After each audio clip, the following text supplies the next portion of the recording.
నమస్తే, నేను మీ తరుణి. Digital news కి స్వాగతం. ముందుగా వార్తల్లోని ముఖ్యాంశాలు.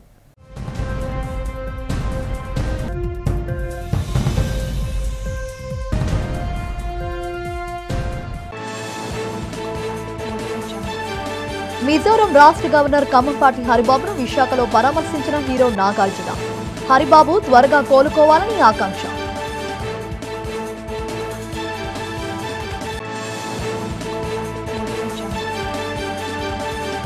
నగరంలో భక్తి శ్రద్ధల నడుమ ఘనంగా ప్రారంభమైన శ్రీ దుర్గా నవరాత్రి మహోత్సవాలు. బురుజుపేట కనక మహాలక్ష్మి అమ్మవారి ఆలయంలో జ్యోతి వెలిగించి నవరాత్రి ఉత్సవాలను ప్రారంభించిన ఎమ్మెల్యే వంశీకృష్ణ శ్రీనివాస్. గాజువాకలో ఎమ్మెల్యే పల్లా శ్రీనివాస్ ఆధ్వర్యంలో కొనసాగుతున్న టీడీపీ సభ్యత్వ నమోదు కార్యక్రమం. పార్టీ సభ్యత్వం తీసుకున్న కార్యకర్తలకు పార్టీ అండగా నిలుస్తోందని భరోసా.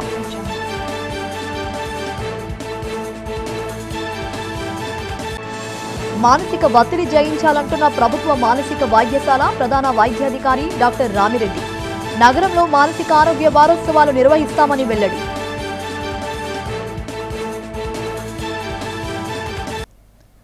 మిజోరం రాష్ట్ర గవర్నర్ కమ్మంపాటి హరిబాబును సినీ నటుడు అక్కినేని నాగార్జున పరామర్శించారు. నగరంలోని దస్పల్లా హిల్స్లోని కమ్మంపాటి నివాసానికి వెళ్లారు. గవర్నర్ కమ్మంపాటి హరిబాబుతో ముచ్చటించారు. ప్రధానంగా హరిబాబు ఆరోగ్యం గురించి అడిగి తెలుసుకున్నారు. అనారోగ్యం నుండి హరిబాబు త్వరగా కోలుకోవాలని సినీ నటుడు నాగార్జున ఆకాంక్షించారు. నాగార్జునతో పాటు మాజీ ఎంపీ యార్లగడ్డ లక్ష్మీప్రసాద్ పాల్గొన్నారు. శ్రీ దుర్గాదేవి నవరాత్రి ఉత్సవాలు నగరంలో ఘనంగా ప్రారంభమయ్యాయి. ఈ సందర్భంగా విశాఖ నగర జనసేన పార్టీ అధ్యక్షులు సౌత్ ఎమ్మెల్యే వంశీకృష్ణ శ్రీనివాస్ పలు ప్రాంతాల్లో జరిగిన పూజా కార్యకర్తలలో పాల్గొన్నారు. ముందుగా బురుజుపేటలోని శ్రీ కనక మహాలక్ష్మి అమ్మవారి దేవాలయంలో జరిగిన పూజా కార్యక్రమంలో పాల్గొని జ్యోతి ప్రజ్వలన చేసి ఉత్సవాలు ప్రారంభించారు. ఈ సందర్భంగా వంశీకృష్ణ మాట్లాడుతూ అమ్మవారి కరుణా కటాక్ష వీక్షణలకు భక్తులు పాత్రలు కావాలన్నారు. అనంతరం ఆలయ ఈవో శోభారాణి అమ్మవారి ప్రసాదాన్ని వంశీకృష్ణ శ్రీనివాస్ కు అందజేశారు. ఈ కార్యక్రమంలో ఆలయ సిబ్బంది, కూటమి శ్రేణులు పాల్గొన్నారు. ఈరోజు ఉత్తరాంధ్ర విలవేల్పోయినటువంటి శ్రీ కనకమహాలక్ష్మి అమ్మవారి యొక్క దేవస్థానంలో నేను, మా యువ గారు, ఇంకా మా రమణ గారు, మా సుబ్రహ్మణ్య అందరం కూడా కలిపి ఇవాళ అమ్మవారి దసరా మహోత్సవాలను ప్రారంభించడం జరిగింది. ఈ రోజు 9 రోజుల పాటు అమ్మవారి వివిధ రూపాల్లో కనిపిస్తారు. భక్తులందరూ కూడా వచ్చి ఇక్కడ అన్ని ఏర్పాటు చేయడం జరిగింది కాబట్టి భక్తులందరూ కూడా వచ్చి వాళ్ళ కోరికలు తీర్చే అమ్మవారిగా ఉన్నారు కాబట్టి అందరూ కూడా సద్వినియోగం చేసుకోవాలని పిలిచిన వెంటనే ఈరోజు ఆదిలక్ష్మి అలంకారాలు అమ్మవారు ఉన్నారు. భక్తులందరూ కూడా వచ్చి దర్శించుకొని ఈ అమ్మవారి పిలిస్తే పలికే అమ్మవారిగా పేరుగాంచిన అమ్మవారు కాబట్టి పార్టీ సభ్యత్వ నమోదు కార్యక్రమాన్ని వేగవంతం చేయాలని టీడీపీ రాష్ట్ర అధ్యక్షుడు పల్లా శ్రీనివాసరావు పార్టీ శ్రేణులకు పిలుపునిచ్చారు. ఈ సందర్భంగా గాజువాక పార్టీ కార్యాలయంలో జరిగిన కార్యక్రమంలో ఆయన మాట్లాడుతూ పార్టీ సభ్యత్వం తీసుకున్న కార్యకర్తలకు భరోసా ఇచ్చే విధంగా అనేక చర్యలు తీసుకుంటున్నట్లు చెప్పారు. రాష్ట్రాన్ని అభివృద్ధి పదంలో నడిపించే సత్తా కూటమి నేతలకే ఉందని రాష్ట్ర ప్రజలు నమ్మారని చెప్పారు. అందుకే వైసీపీని చిత్తుగా ఓడించి కూటమికి అధిక మెజారిటీతో పట్టం కట్టారని అన్నారు. ప్రజలు ఆకాంక్షలు నెరవేర్చే విధంగా ముఖ్యమంత్రి చంద్రబాబు పాలన సాగిస్తున్నారని తెలిపారు. అభివృద్ధికి రాష్ట్ర ప్రభుత్వం కట్టుబడి ఉందని పునరుద్ఘాటించారు. ఈ కార్యక్రమంలో కార్పొరేటర్లు బొండా జగన్, గంధం శ్రీనివాస్, బిఎన్ పాత్రుడు, రావుతు శ్రీనివాస్, ముత్యాల నాయుడు, పల్లా శ్రీనివాస్, టీడీపీ నేతలు మహమ్మద్ రఫీ, పుచ్చా విజయ్ కుమార్, ప్రసాదుల శ్రీనివాస్ తదితరులు పాల్గొన్నారు.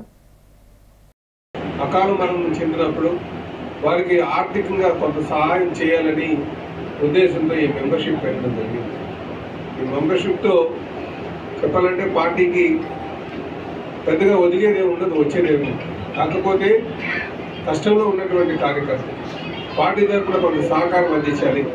అది అందరి కాంట్రిబ్యూషన్ ద్వారా, అందరూ సాయ సహకారం ద్వారా చేయాలన్న ఆలోచనతో కనుక గతంలో కొన్ని పొరపాట్లు జరిగినాయి.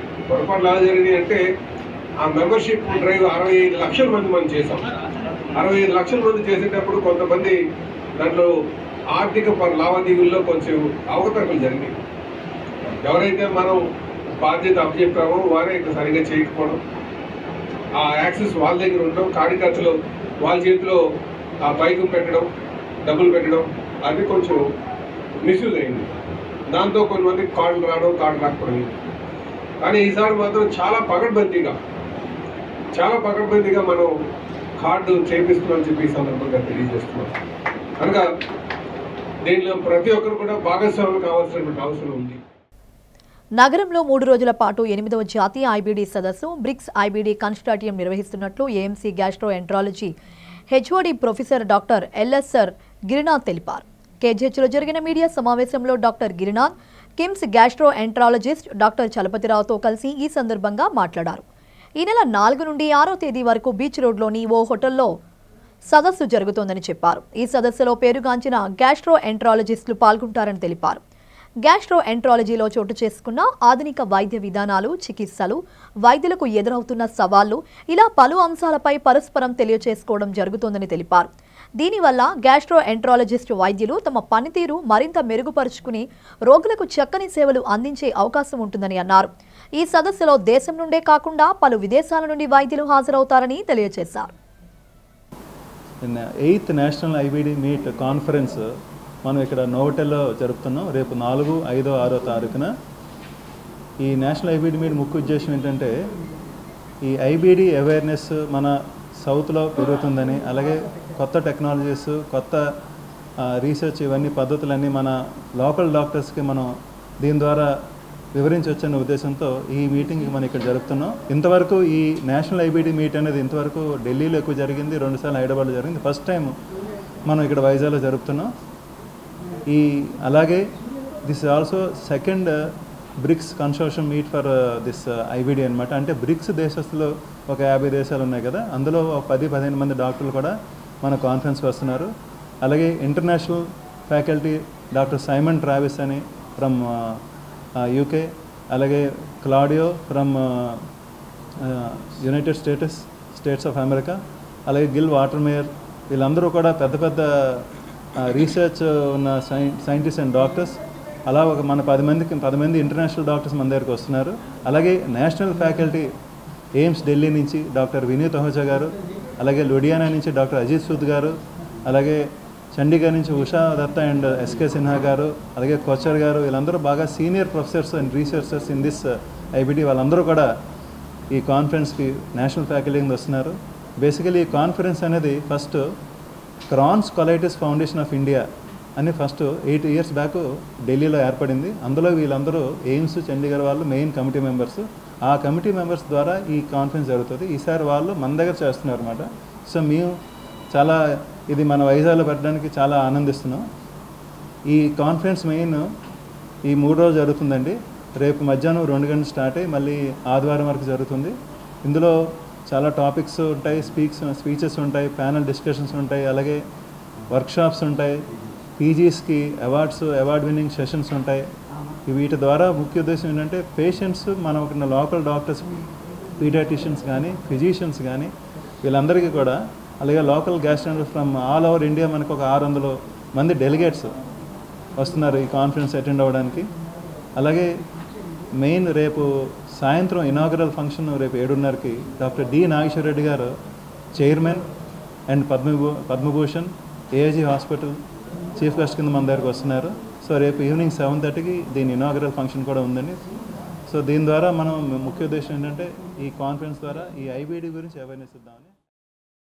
ఇది 8వసారి ఈ నేషనల్ మీటింగ్ ఈ కంట్రీలో జరగడం. మన అదృష్టం ఏంటంటే ఈసారి వైజాగ్లో ఇక్కడ జరుగుతోంది.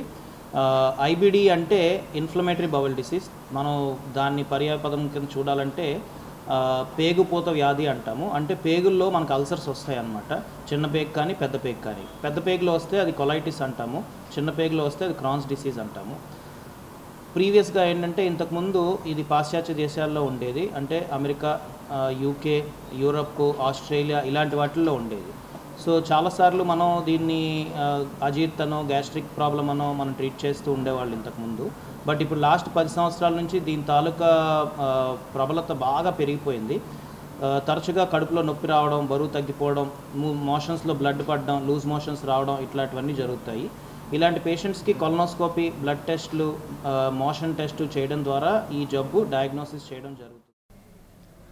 విశాఖ స్టీల్ ప్లాంట్ ప్రైవేట్ పరం కాకుండా అడ్డుకునేందుకు ఎలాంటి త్యాగాలైనా, పోరాటాలకైనా ప్రజలు సిద్ధంగా ఉండాలని కార్మిక నేత బిఎస్ శర్మ పిలుపునిచ్చారు. అఖిలపక్ష కార్మిక ప్రజా సంఘాలు ఆధ్వర్యంలో స్టీల్ ప్లాంట్ ప్రైవేటీకరణ నిర్ణయాన్ని వ్యతిరేకిస్తూ జీవీఎంసీ గాంధీ విగ్రహం వద్ద ఆందోళన కొనసాగుతూనే ఉంది. ఈ సందర్భంగా శర్మ మాట్లాడుతూ మోడీ సర్కార్ అనుసరిస్తున్న పారిశ్రామిక ఆర్థిక విధానాలపై తీవ్ర స్థాయిలో ధ్వజమెత్తారు. బడా కార్పొరేట్ ప్రైవేట్ సంస్థలకు కేంద్ర ప్రభుత్వం తొత్తుగా మారిందని విమర్శించారు. ప్రభుత్వ రంగ సంస్థలను ప్రైవేట్ పరం చేసే చర్యలకు కేంద్ర ప్రభుత్వం స్వస్తి పలకాలన్నారు. విశాఖ స్టీల్ ప్లాంట్ను ప్రభుత్వ రంగ సంస్థగానే కొనసాగించాలని కేంద్రాన్ని డిమాండ్ చేశారు. చంద్రబాబు నాయుడు గారు అలాగే గాజువాక ఎమ్మెల్యేగా గెలిచిన పల్లా శ్రీనివాసరావు గారు వీళ్ళంతా ఎన్నికల ముందు ఈ స్టీల్ ప్లాంట్ని కాపాడాలంటే మమ్మల్నే గెలిపించాలి అని చాలా స్పష్టంగా చెప్పారు. అయితే వీళ్ళు అధికారంలోకి గడిచిన 100 రోజుల్లో స్టీల్ ప్లాంట్లో దాన్ని ప్రైవేటీకరించే చర్యలు వేగం పెరిగాయి. ఇది పూర్తి మోసం చేయడం తప్ప ఇంకొకటి కాదు. ఈరోజు చంద్రబాబు యొక్క మద్దతు మీద ఆధారపడి కేంద్రంలో ప్రభుత్వం ఉన్నప్పుడు కేంద్ర ప్రభుత్వం స్టీల్ ప్లాంట్ విషయంలో చంద్రబాబు ఏం చెబితే అది చేయాల్సినటువంటి ఒక తప్పనిసరి పరిస్థితుల్లో ఉంది. అటువంటప్పుడు చంద్రబాబు నాయుడు స్టీల్ ప్లాంట్ని కాపాడాలి అని అనుకుంటే అది పెద్ద కష్టమైనటువంటి విషయం కాదు. ప్రైవేటీకరణ ప్రతిపాదన విరమించుకోకపోతే మేము మీకు మద్దతు విరమించుకోగలమని చెప్పేటువంటి పొజిషన్లో ఉన్నాడు చంద్రబాబు నాయుడు. కానీ ఆయన ఆ రకంగా చేయకుండా దానికి భిన్నంగా స్టీల్ ప్లాంట్ని ఎలా నడపాలో మేము ఆలోచిస్తాం, స్టీల్ ప్లాంటు సెంటిమెంటు అంటే నేను ఒప్పుకోను, అటువంటి సెంటిమెంట్లు ఏమీ లేవు అని కొంచెం అడ్డగోలుగా మాట్లాడుతున్నాడు. దీన్ని విశాఖ ప్రజలు సహించరు. ఇందిరాగాంధీ లాంటి ఒక నియంతృత్వం చెలాయించిన ప్రధానమంత్రి మెడలు వంచి విశాఖపట్నం స్టీల్ ప్లాంట్ సాధించుకున్నారు తెలుగు వాళ్ళు. 36 మంది ప్రాణత్యాగాలు చేసి సాధించుకున్నారు. ఈ స్టీల్ ప్లాంట్కి పివి నరసింహారావు టైంలో నిధులు నిరాకరించి ఎండబెడితే మళ్ళా ప్రభుత్వం మెడలు వంచి నిధులు సాధించుకుని స్టీల్ ప్లాంట్ విస్తరణ దిశగా కూడా అడుగులు వేశాం. ఆ రకంగా ఈ స్టీల్ ప్లాంట్ని సాధించుకోవడం నుంచి కాపాడుకునే అడుగడుగునా ప్రతి దశలోనూ ప్రజలు కార్మికులు పోరాటాలు అనేటువంటివి ఉన్నాయి. ఈ స్టీల్ ప్లాంట్ని ప్రైవేటీకరించాలనుకునేటటువంటి కోరిక దురాశ విడనాడి మోడీ ప్రభుత్వం సరైనటువంటి లైన్ తీసుకుని దీనికి సొంత గనులు ఏర్పాటు చేసి నిధుల కొరతను పూర్తి చేసి దీని విస్తరణకి గ్రీన్ సిగ్నల్ ఇవ్వాలి. ఆ రకంగా చేసేలాగా చంద్రబాబు నాయుడు గారు వెంటనే చర్యలు తీసుకోవాలి. లేకపోతే శ్రీలంకలో బంగ్లాదేశ్లో పాలకులు దేశాన్ని వదిలిపెట్టి పారిపోయిన పరిస్థితే ఈ రాష్ట్రాన్ని వదిలిపెట్టి పారిపోవాల్సి వస్తుంది. చంద్రబాబు నాయుడు గారికి, పవన్ కళ్యాణ్ గారికి, ఆ పార్టీ మొత్తానికి మేము హెచ్చరిస్తున్నాం. అన్ని మతాల భక్తుల మనోభావాలు దెబ్బతినకుండా రాష్ట్రంలోని ఎన్డీఏ కూటమి ప్రభుత్వం పరిరక్షిస్తుందని జనసేన నాయకురాలు పసుపులేటి ఉషా కిరణ్ తెలిపారు. ఈ సందర్భంగా తాటిచెట్లపాలెంలోని శ్రీ ఆంజనేయ స్వామి ఆలయంలో జనసేన ఆధ్వర్యంలో ప్రత్యేక పూజలు జరిగాయి. అనంతరం నగర సంకీర్తన కార్యక్రమాన్ని నిర్వహించారు. ఈ సందర్భంగా జనసేన నాయకురాలు ఉషా కిరణ్ మాట్లాడుతూ తమ పార్టీ అధినేత పవన్ కళ్యాణ్పై వైసీపీ నేతలు చేస్తున్న విమర్శలను ఖండించారు. వైసీపీ నేతలు వాస్తవాలను తెలుసుకుని మాట్లాడాలని అన్నారు. లేకపోతే వైసీపీ నాయకులకు తీవ్ర పరిణామాలు తప్పవని హెచ్చరించారు. పవన్ కళ్యాణ్ చేపట్టిన ప్రాయశ్చిత్త దీక్ష పూర్తవడం పట్ల హర్షం వ్యక్తం చేశారు. 3 శతాబ్దాల చరిత్ర కలిగినటువంటి తిరుమల తిరుపతి వెంకటేశ్వర స్వామి ప్రసాదంలో జరిగినటువంటి అపచారాన్ని మన్నించమని జనసేన పార్టీ అధ్యక్షులు పవన్ కళ్యాణ్ గారు గత 11 రోజులుగా ప్రాయశ్చిత్త దీక్షను చేపట్టి అనేక కార్యక్రమాలు రాష్ట్ర వ్యాప్తంగా ఆయనకు సంఘీభావంగా చేయటం జరుగుతుంది. అందులో భాగంగా విశాఖ ఉత్తర నియోజకవర్గంలో మొన్న అన్ని గుళ్ళల్లో కూడా దీపారాజన కార్యక్రమాలు చేపట్టాం. నిన్న నమో నారాయణ మంత్ర పఠనం చేసాం. ఈరోజు నగర సంకీర్తన కార్యక్రమం ఏర్పాటు చేస్తున్నాం. అలాగే రేపటి రోజున మరలా భజన కార్యక్రమాలు ఏర్పాటు చేయమని పవన్ కళ్యాణ్ గారి ఆదేశాల మేరకు ఇవన్నీ కూడా చేస్తున్నాం. మరి ఏదైతే తిరుమల తిరుపతి వెంకటేశ్వర స్వామి ప్రసాదం అంటే సాక్షాత్తు వెంకటేశ్వర స్వామి మన ఇంటికి వచ్చినట్లుగా భావించే సాంప్రదాయం ఉన్నటువంటి మన హైందవ సంస్కృతిలో ఈరోజు తిరుపతి లడ్డూని అంత అపచారం చేసి ఆఖరికి మొన్న ఏదైతే అయోధ్యలో రామ మందిరం కడుతుంటే రామ మందిరానికి పంపించినటువంటి 1,00,000 లడ్డూలు కూడా అపవిత్రంగా పంపించారు అనే ఆలోచనే మనుషులందరినీ కూడా కలిచివేస్తున్నటువంటి పరిస్థితి. ప్రపంచవ్యాప్తంగా ఎక్కడైతే హిందూ ధర్మాన్ని హిందూ సాంప్రదాయాన్ని నమ్మే ప్రతి వ్యక్తి కూడా కంటతడి పెట్టుకొని భగవంతుడిని క్షమించమని వేడుకుంటున్నటువంటి తరుణంలో మరి పవన్ కళ్యాణ్ గారు నిన్నటి రోజున కాలినడిగిన తిరుమల తిరుపతికి చేరుకొని ఈరోజు స్వామివారి దర్శనం చేసుకుని రేపటి రోజున వారాహి సభని చేపట్టే విషయాన్ని మీ దృష్టికి తీసుకొస్తూ మరి ఏదైతే ప్రజలందరికీ సుఖ సంతోషాలతో ఉండాలి, భగవంతుడు ఎవరి మీద కూడా కోపం తెచ్చుకోకూడదు, ప్రళయాలను సృష్టించకూడదు, మానవ మాతృల వల్ల జరిగినటువంటి తప్పిదాలను క్షమించమని ఏదైతే ఆయన చేపడుతున్నారో ఆ దీక్షని ప్రతి ఒక్కళ్ళు కూడా మరి అందరం ఫాలో అవ్వాలని తెలియజేస్తూ ఖచ్చితంగా పవన్ కళ్యాణ్ గారు చేస్తున్నటువంటి రెండు డిమాండ్స్, ఎవరైతే ఆ రోజు టీటీడీ పాలక మండలి సభ్యులుగా ఉన్నారో వాళ్ళందరి మీద కూడా ఒక సిట్ విచారణ వేసి అక్కడ దాని వెనక ఎంతటి పెద్ద రాజకీయ నాయకులు ఉన్నా కూడా వాళ్ళకి కఠినమైనటువంటి శిక్షలు పడే విధంగా చర్యలు చేపట్టండి. అలాగే సనాతన ధర్మాన్ని కాపాడే విధంగా మరి సనాతన ధర్మ పరిరక్షణ బోర్డుని ఏర్పాటు చేయమని పవన్ కళ్యాణ్ గారు కోరుకుంటున్నారు. ఇవి రెండు కూడా ప్రభుత్వం చర్యలు చేపట్టాలని కోరుకుంటున్నాం. సింహాచలం శ్రీ వరాహలక్ష్మీ నరసింహస్వామివారి దేవస్థానంలో స్వామివారి స్వర్ణ పుష్పార్చన అత్యంత వైభవంగా జరిగింది. గురువారం ఆలయ వైదిక సిబ్బంది ఆధ్వర్యంలో నిర్వహించిన స్వర్ణ పుష్పార్చన శాస్త్రోక్తంగా 108 బంగారు సంపెంగలతో అత్యంత వైభవంగా జరిపించినట్లు ఆలయ కార్యనిర్వహణాధికారి తెలియజేశారు. అర్చకులు వేకువజామున స్వామిని సుప్రభాత సేవతో మేల్కొల్పి ప్రాతకాల పూజలు సాంప్రదాయబద్ధంగా నిర్వహించారు.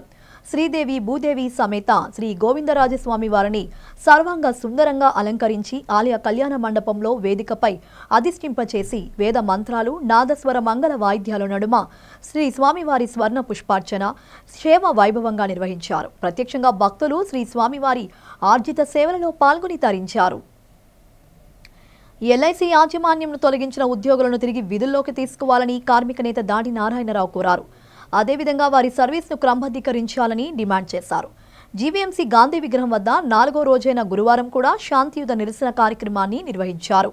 ఈ సందర్భంగా దాడి నారాయణరావు మాట్లాడుతూ ఎంప్లాయ్మెంట్ ఎక్స్చేంజ్ ద్వారా ఎల్ఐసి యాజమాన్యం 120 మంది ఉద్యోగులను ఎంపిక చేసుకుందని చెప్పారు. వారిని పర్మనెంట్ చేయకుండా యాజమాన్యం కనీసం ముందస్తు నోటీస్ ఇవ్వకుండా తొలగించిందని తెలిపారు. కార్మికులను విధుల్లోకి తీసుకోవాలంటూ న్యాయస్థానాలు ఇచ్చిన తీర్పును సైతం అమలు చేయడం లేదని ఆవేదన వ్యక్తం చేశారు. ఎల్ఐసి యాజమాన్యం తొలగించిన ఉద్యోగుల పట్ల అనుసరిస్తున్న మొండి వైఖరిని ఖండించారు. మేము నిరసన దీక్ష ప్రారంభించి ఇవాళ 4వ రోజు. ఈ 4వ రోజు నల్ల బ్యాడ్జీలు ధరించి మేము జాతిపిత మహాత్మా గాంధీకి ఒక వినతిపత్రం ఇవ్వడానికంటూ వచ్చాము. మా తాలూకా సమస్యలు ఏంటంటే ఎల్ఐసి వారు మమ్మల్ని ఎంప్లాయ్మెంట్ ద్వారా తీసుకొని ఈరోజు మేము టెర్మినేట్ చేసి బయట తోస్తారు. అయితే తోసిన దగ్గర నుంచి మేము 4 హైకోర్టు ఆర్డర్లు 4 సుప్రీంకోర్టులో తెచ్చుకున్నప్పటికీ కూడా ఎటువంటి అన్యాయం మాకు జరగలేదు. పైగా బ్యాక్డోర్ ఎంట్రీస్ అని చెప్పి కేసు కొట్టించారు. ఇది ఎక్కడ అన్యాయం? ఇలాంటి అన్యాయాన్ని మేము సహించలేక జాతిపిత చెప్పుకునే ఉద్దేశంతో ఇక్కడికి వచ్చాము. ఈ స్వతంత్రం వచ్చిన తర్వాత మాకైతే స్వతంత్రం వచ్చినట్టుగా కనబడలేదు. మాకు స్వతంత్రం రావాలంటే మా ఉద్యోగాలు మాకు ఇప్పించి మాకు ఇక్కడ పచ్చని మెతుకులు పెట్టితే మాకు స్వతంత్రం వచ్చినట్టుగా ఫీల్ అవుతాము. కాబట్టి జాతిపిత మహాత్మని ఈ నిరసన తెలియజేస్తూ ఇవాళ ఇక్కడ రావడం జరిగింది. ఈ 4 రోజుల దీక్షలో రేపటితో మా దీక్ష ముగుస్తుంది. దయచేసి ఇప్పటికైనా సరే మేనేజ్మెంట్ వారు మా ఇందు దయ ఉంచి కనికరించి ప్రాధాయపడుతున్నాం. అవసరమైతే కాళ్ళు పట్టుకుంటున్నాం. మీరు మాకు న్యాయం చేయండి. అందరితో పాటు మేము ఒకళ్ళవే ఎక్కువైపోయామా? లక్షలాది మందికి ఉపాధి కల్పించిన మీరు మా పట్ల ఎందుకు నిర్లక్ష్యంగా వ్యవహరిస్తున్నారో మాకైతే అర్థం కావట్లేదు. దయచేసి మాకు ఉద్యోగం ఇప్పించండి, బ్యాక్ వేజెస్ ఇప్పించండి, పాత పెన్షన్ ఇప్పించండి, పాత శాలరీ ఇప్పించండి, చనిపోయిన కుటుంబీకులకు ఎక్స్గ్రేషియా ఇప్పించండి, వారి ఫ్యామిలీలకు ఉపాధి కల్పించండి. ఇవి మా డిమాండ్స్. దయచేసి ఈ డిమాండ్స్ అమలుపరుస్తూ తక్షణం మీరు చర్యలు తీసుకోవాలని మేనేజ్మెంట్ వారిని వినయపూర్వకంగా మేము కోరుకుంటున్నాం. ఎంప్లాయ్మెంట్ ద్వారా 3 సంవత్సరాలు విశాఖపట్నం 60 మంది, నెల్లూరు డివిజన్ 60 మంది, 120 మంది క్లాస్ 3 అండ్ క్లాస్ 4 ఎంప్లాయీస్గా జాయిన్ అయ్యి మాకు రెగ్యులర్ ఎంప్లాయీ లాగా అన్ని బెనిఫిట్స్ మాకు ఇచ్చి ఉన్నారు. ఇచ్చిన తర్వాత 3 సంవత్సరాలు కంటిన్యూ చేస్తున్న సమయంలో వితౌట్ నోటీసు, ఎటువంటి నోటీస్ లేకుండా మమ్మల్ని తొలగించడం జరిగింది. తొలగించిన సంగతి ఎంప్లాయ్మెంట్ ఎక్స్చేంజ్కి మళ్ళీ తిరిగి వాళ్ళు పంపలేదు. ఆ పంపకపోవడం వల్ల 27 సంవత్సరాలు మా కుటుంబాలన్నీ కూడా రోడ్డున పడి భిక్షాటన చేసుకునే పరిస్థితికి మేము వచ్చామండి. అయితే మాకు ఐఎన్టీసీ యూనియన్ నాయకుడు వి నరసింహన్ మా కేసు ఫైల్ చేసి 3 హైకోర్టులు 3 సుప్రీంకోర్టులో కూడా మాకు ఫేవర్గా ఆర్డర్ తెచ్చి ఉన్నారు. మాకు 2015లో 3,500 కోట్లు గోపాల్ గౌడ నాగప్పన్ జడ్జీలు మాకు తీర్పునిచ్చారు. ఇన్ని జడ్జిమెంట్లు ఇచ్చినా సరే మేనేజ్మెంట్ మాకు న్యాయం చేయలేదు, మాకు ఉద్యోగం ఇవ్వలేదు, ఒక బ్యాక్ వేజెస్ కూడా ఇవ్వలేదు. ఇంతవరకు 9 సంవత్సరాలు అయింది మాకు జడ్జిమెంట్ వచ్చి. మా యూనియన్ నాయకులు కూడా మాకు న్యాయం చేయలేదు. యూనియన్ నాయకులు మేనేజ్మెంట్ కలిసి మరి ఏం చేశారో ఆ భగవంతుడికే తెలియాలి.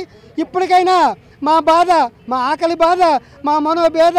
ఇందులో 108 మందిలో సగం మంది చనిపోయారు, సగం మంది 60 క్రాసు, అతి తక్కువ మందే ఉన్నాం. కాబట్టి మా ఉన్నంత వరకు కూడా మాకు అన్ని బెనిఫిట్లు ఇచ్చి మాకు తగిన న్యాయం చేసి మా రోడ్డున పడ్డ మా కుటుంబాలని, మా పిల్లలకి కాస్త పిటికలు అన్నం పెట్టి మమ్మల్ని ఆదుకుంటారని మేము మరీ మేనేజ్మెంట్ వారిని మనస్ఫూర్తిగా 120 మంది కుటుంబాలు మిమ్మల్ని ప్రార్థించుకుంటున్నాం. అయ్యా నమస్కారం. నగరంలో మానసిక ఆరోగ్య వారోత్సవాలను నిర్వహించనున్నట్లు ప్రభుత్వ మానసిక వైద్యశాల ప్రధాన వైద్యాధికారి డాక్టర్ కెవి రామిరెడ్డి తెలిపారు. వాల్తేరు ప్రభుత్వ మానసిక ఆసుపత్రిలో జరిగిన మీడియా సమావేశంలో ఆయన మాట్లాడుతూ ఈ నెల 4వ తేదీ నుండి వారోత్సవాలను నిర్వహిస్తామని చెప్పారు. వారం రోజుల పాటు పలు కార్యక్రమాలను నిర్వహించి ప్రజల్లో అవగాహన, చైతన్యాన్ని పెంపొందిస్తామని తెలిపారు. ప్రపంచ మానసిక ఆరోగ్య వారోత్సవాల సందర్భంగా ఉద్యోగులు తాము పనిచేసే ప్రదేశంలో ఒత్తిడి లేని మానసిక ఆరోగ్యానికి ప్రాధాన్యత ఇవ్వాలి అన్నారు. ప్రధానంగా మానసిక పని ఒత్తిడికి అనేక మంది గురవుతున్నారని అన్నారు. మీడియా సమావేశంలో విశాఖ సైకాట్రిక్ సొసైటీ కార్యదర్శి డాక్టర్ ప్రసన్న కుమార్, డాక్టర్ విజయలక్ష్మి పాల్గొన్నారు. మేము రాబోయే ఒక వారం రోజుల్లో ఈ మానసిక ఆరోగ్యం యొక్క ప్రాముఖ్యతను వివరించడానికి ముఖ్యంగా ఈ సంవత్సరం మాకు ప్రపంచ మానసిక ఫెడరేషన్ అంటే సమాఖ్య వాళ్ళు ఇచ్చిన ముఖ్య ఉద్దేశం ఏంటంటే పని ప్లేస్లో అంటే వర్క్ ప్లేస్లో ఉన్న మానసిక ఒత్తిడిని ఎలాగా జయించాలి, పని సిబ్బంది యొక్క హాజరు ఎఫెక్ట్ లేకుండా వాళ్ళ యొక్క ఉత్పత్తి, వాళ్ళ పని వర్క్ అవుట్పుట్ అంట, వాళ్ళ యొక్క పని సామర్థ్యాన్ని పెంపొందించడానికి ఎలాగని వాళ్ళకి వచ్చే మానసిక సమస్యల్ని ఎలాగ నివారించుకోవచ్చు అని చెప్పేసి అది ముఖ్య ఉద్దేశంగా మనకి ఈసారి ఆ థీము ఇచ్చారు. దాని అనుగుణంగా మేము మానసిక వైద్యశాల విశాఖపట్నం మరియు తర్వాత విశాఖ సైకాట్రిక్ సొసైటీ, సో మనకు ఒక సొసైటీ ఉంది, ఆ సొసైటీ వాళ్ళు కంబైన్గా కలిసి వివిధ కార్యక్రమాలు వారం తరపున చేస్తాము. మెయిన్ ఎడ్యుకేషన్, మానసిక ఆరోగ్య సమస్య మీద అవగాహన కోసం దాన్ని మెయిన్ ఈ అవగాహన కల్పించి వారి యొక్క మానసిక ఆరోగ్యాన్ని సంరక్షించగలగా వర్క్ ప్లేస్లో ఎలా చేయాలి అనేది వివిధ కార్యక్రమాలు మేము చేయబోతున్నాం. ఇప్పుడు మరల మెంటల్ హెల్త్ డే సందర్భంగా ఏంటంటే ప్రతి ఆర్గనైజేషన్లోనూ ఈ మానసిక ఆరోగ్యం గురించి మాట్లాడాలి. ఈ మానసిక ఆరోగ్యం అనేది ఏంటి, ఏం సమస్యలు వస్తాయి. యూజువల్గా కామన్గా వచ్చే సమస్యలు ఏంటంటే ఒకటి ఆందోళన, యాంగ్జైటీ డిజార్డర్స్ అంటారు. రెండోది డిప్రెషన్ అంటే డల్ అయిపోవడం, స్ట్రెస్ అయిపోవడం. సో అవి వచ్చినప్పుడు యూజువల్గా మానసిక సమస్య అంటే స్టిగ్మా అంటే డిస్క్రిమినేషన్, దూరంగా పెట్టేస్తారు, నన్ను ఏదో వేరేలా చూస్తారేమో, హేళన చేస్తారేమో అని చాలామంది దానికి ట్రీట్మెంట్ తీసుకోరు. యాక్చువల్గా కొన్ని సమస్యలు, చిన్న సమస్యలు అయితే పక్క వాళ్ళతో మాట్లాడినా లేకపోతే ఎందువల్ల స్ట్రెస్ వస్తుందో కనిపెట్టి ఆ సంబంధించిన మేనేజర్ దాన్ని పని వేళలో అలాంటివి మార్చినా కూడా చాలా వరకు కంట్రోల్ అవుతాయి. సో ఒకటి మాట్లాడటం, పక్క వాళ్ళతో మాట్లాడి ఆ సమస్య ఎక్కడి నుంచి స్టార్ట్ అయిందో తెలుసుకుని, ఇప్పుడు ఎక్కువగా సమస్యలు ఎక్కడ ఉంటే వర్క్ ప్రెషర్ ఎక్కువ ఉన్నా రావచ్చు, పక్క వాళ్ళతో రిలేషన్ లేకుండా ఎవరో కొంతమంది ఎక్కువ మంది మనుషులు పక్క వాళ్ళతో కలరు, వాళ్ళు ఉంటూ ఉంటారు, అలాంటి వాళ్ళు ఉన్న ఎక్కువ రావచ్చు. సో ఆ వర్క్ ప్రెషర్ తగ్గించి ఇలా చూడటం, అట్ ది సేమ్ టైం ఆ సమస్యలు వచ్చినప్పుడు ఎక్కడి నుంచి మొదలవుతున్నాయి. కొంతమంది ఇంట్లో ప్రాబ్లమ్స్ ఉంటాయి, దానికి ఫ్యామిలీ వర్క్ ప్రెషర్ ఎక్కువైతే ఎక్కువ అవకాశాలు ఉంటాయి. సో మనం స్ట్రెస్ దేనివల్ల వస్తుంది, ఆ మానసిక సమస్య దేనివల్ల వస్తుందో ఐడెంటిఫై చేసి పక్క వాళ్ళతో డిస్కస్ చేసి హెల్ప్ తీసుకోవడం వల్ల చాలా వరకు నివారించవచ్చు మనం చివరికి వెళ్ళక్కర్లేకుండా.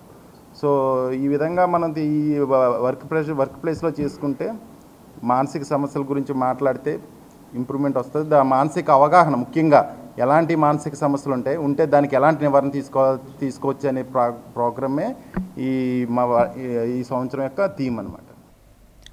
స్టీల్ ప్లాంట్ను ఎట్టి పరిస్థితుల్లోనూ కాపాడి తీరాల్సిందేనని, లేకుంటే తాను దీక్షకు దిగుతానని ఏపీసీసీ అధ్యక్షురాలు వైఎస్ షర్మిల హెచ్చరించారు.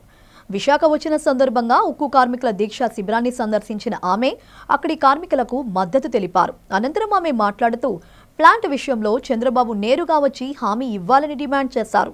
లేని పక్షంలో తానే స్వయంగా స్టీల్ ప్లాంట్ వద్ద దీక్షకు దిగుతానని చెప్పారు. అవసరమైతే రాహుల్ గాంధీని కూడా ఇక్కడకు తీసుకొచ్చి స్టీల్ ప్లాంట్ కోసం పోరాటం చేస్తామని పేర్కొన్నారు. చంద్రబాబు పవన్ కళ్యాణ్ను బీజేపీతో ఎందుకు పొత్తు పెట్టుకున్నారో చెప్పాలని డిమాండ్ చేశారు. స్టీల్ ప్లాంట్ను కాపాడలేనప్పుడు పొత్తులెందుకు అని ప్రశ్నించారు.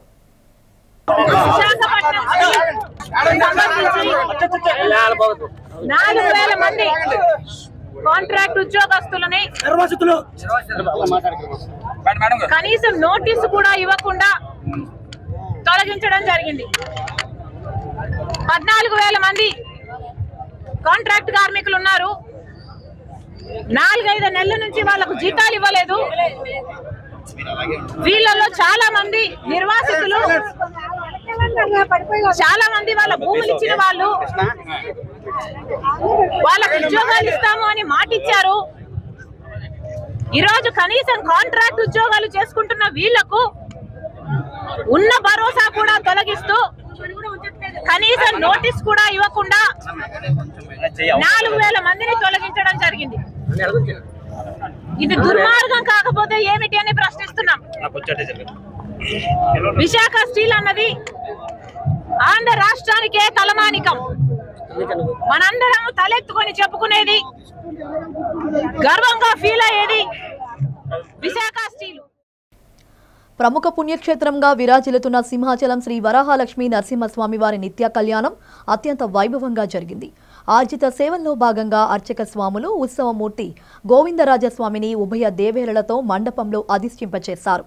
నిత్య కళ్యాణంలో పాల్గొన్న భక్తులు గోత్రనామాలతో సంకల్పం చెప్పి పాంచాంతర్గమ శాస్త్రం విధానంలో విశ్వకేశన ఆరాధన పుణ్యవాచనాలతో కార్యక్రమానికి శ్రీకారం చుట్టారు. కంకణ ధారణ, నూతన యజ్ఞోపవిత సమర్పణ, జీలకర్ర బెల్లం, మాంగళ్య ధారణ, తలంబ్రాల ప్రక్రియను కమనీయంగా జరిపించారు. మంత్రపుష్పం, మంగళ శాసనాల తర్వాత భక్తులకు వేద ఆశీర్వచనాలు, శేష వస్త్రాలు, స్వామివారి ప్రసాదాలను అందజేశారు.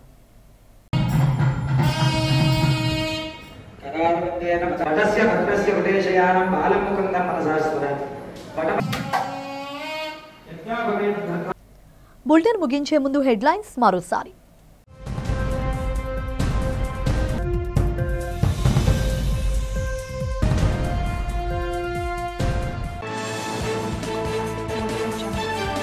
మిజోరం రాష్ట్ర గవర్నర్ కమ్మంపాటి హరిబాబును విశాఖలో పరామర్శించిన హీరో నాగార్జున. హరిబాబు త్వరగా కోలుకోవాలని ఆకాంక్ష.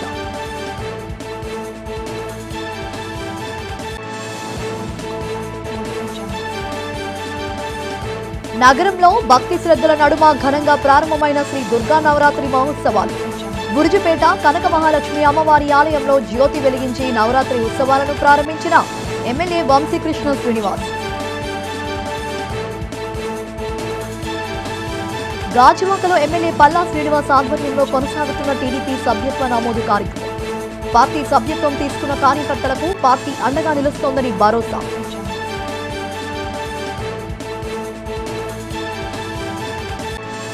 మానసిక ఒత్తిడి జయించాలంటున్న ప్రభుత్వ మానసిక వైద్యశాల ప్రధాన వైద్యాధికారి డాక్టర్ రామిరెడ్డి. నగరంలో మానసిక ఆరోగ్య వారోత్సవాలు నిర్వహిస్తామని వెల్లడి.